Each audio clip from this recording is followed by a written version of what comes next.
Hi అండి అందరికీ. ఇవాళ నేను మిక్స్డ్ దాల్ చేశానండి. దానికోసం కందిపప్పు, ఎర్రపప్పు, పొట్టు పెసరపప్పు, పొట్టు మినప్పప్పు, శనగపప్పు అండి. అన్నీ హాఫ్ హాఫ్ తీసుకున్నాను.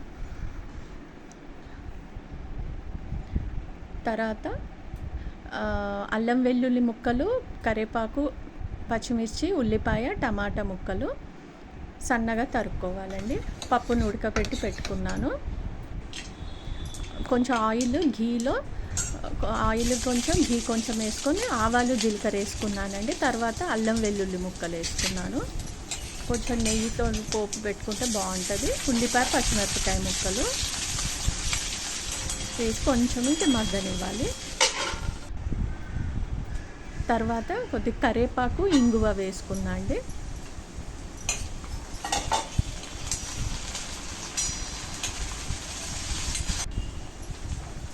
ఇప్పుడు సన్నగా తరిగిన టమాటాలు, కొద్దిగా పసుపు,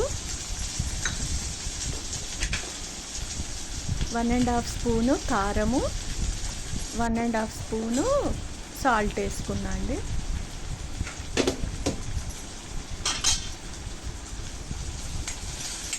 ఇవన్నీ వేసి ఒక 2 నిమిషాలు మగ్గనివ్వాలి. మూత పెట్టి మగ్గనివ్వండి. తర్వాత కొద్దిగా లైట్గా 2 చుక్కలు వాటర్ వేసుకున్నాను అడగంటకుండా. మళ్ళీ ఒక 2 నిమిషాలు ఉడకనివ్వాలి.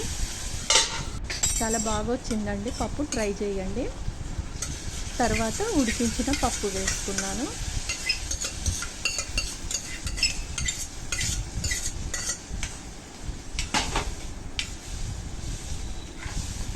ఇది మూత పెట్టి ఒక 2 నిమిషాలు ఉడకనివ్వాలండి, అంతా కలిసేటట్టు. తర్వాత కొంచెం కొత్తిమీరతో గార్నిష్ చేసుకుంటే మిక్స్డ్ దాల్ రెడీ అండి.